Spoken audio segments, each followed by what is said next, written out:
হাবিব সাল্লাল্লাহু আলাইহি ওয়াসাল্লাম বলেছেন মসজিদের আরেকটা আদব হলো মসজিদকে অতিমাত্রায় ডিজাইন না করা। বেশি ডিজাইন করা যাবে না, এমন ডিজাইন করা যাবে না যেটা মসজিদ বোঝাই যায় না। এত লাইটিং ফাইটিং করে, এটা কি মসজিদ না কমিউনিটি সেন্টার বোঝাই যায় না? আছে না নাই? আছে। এরকম যেন আমরা না করি সম্মানিত ভাইয়েরা। বিশেষ করে মসজিদের সামনের দেয়ালে।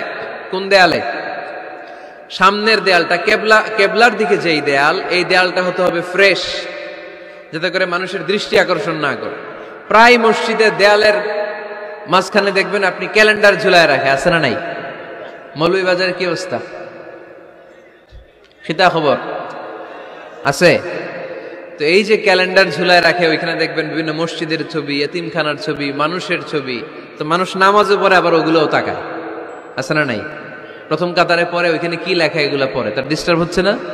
এই মুসল্লির দৃষ্টি যাতে অন্যদিকে না যায়, এটা খেয়াল রাখতে হবে। যদি পারা যায় মসজিদের সামনে কোনো ঘড়ি টড়ি চলবে না। ঘড়ি মসজিদের পেছনের দেয়ালে, সময়সূচি পেছনের দেয়ালে, সব পেছনে। সময় কয়টা বাজে ওটা ইমাম দেখলেই চলবে, ইমাম এভাবে দেখে নিবে, আপনারাও দেখে নিবেন। কিন্তু সামনের দেয়ালটা যত সিম্পল করা যায়। আল্লাহর হাবিব সাল্লাল্লাহু আলাইহি ওয়াসাল্লাম নামাজ পড়া অবস্থায় সামনে এমন কিছু রাখতেন না যেটার দ্বারা আল্লাহর হাবিব সাল্লাল্লাহু আলাইহি ওয়াসাল্লামের সালাতে মনোযোগ অন্যদিকে চলে যায়। আমরা যখন সালাত পড়ি, যদি অন্যদিকে তাকাই, ফেরেশতার মাধ্যমে আল্লাহ একটা ডাক দেয়, বলে আকবিল, এই বান্দা ফিরে আয়, তোর নজর থাকা দরকার সিজদার জায়গায়, ফিরে আয়। আপনি আবার যখন অন্যদিকে তাকান, আল্লাহ বলে ফিরে আয়, সিজদার দিকে তাকা। আপনি আবার যখন ঘড়ির দিকে তাকান, আল্লাহ বলে আকবিল, ফিরে আয়, সিজদার দিকে তাকা। আপনি যখন আবার অন্যদিকে তাকান, তখন আল্লাহ বলে লা হাজাতা লি ইলা সালাতি, তোর এই নামাজের দরকার আমার নাই। নাউজুবিল্লাহ পড়বেন না? তোর এই নামাজের দরকার আমার নাই। অজু করে কষ্ট করে যাকে খুশি করার জন্য আপনি সালাতে দাঁড়ালেন, উনি যদি বলে এই নামাজের দরকার নাই, তো কার জন্য নামাজ পড়লেন আপনি? কথা কি বুঝতে পেরেছেন?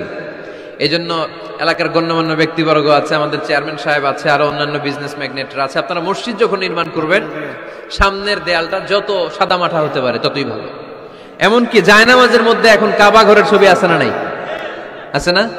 কি মুসলমান আমরা! নিজের কাবারে নিজে লাথি মারি নামাজের আগে, মনের অজান্তে নিজের কাবাকে নিজে লাথি মারছি।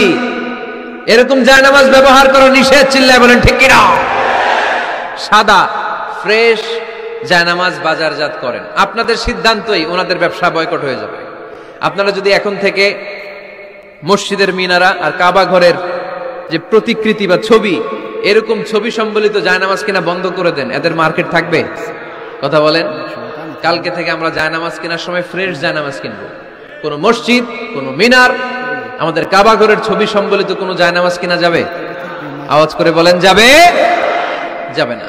এগুলো হচ্ছে মসজিদের আদাব। এগুলো রক্ষা করে মসজিদে ঢোকার দরকার আছে না নাই?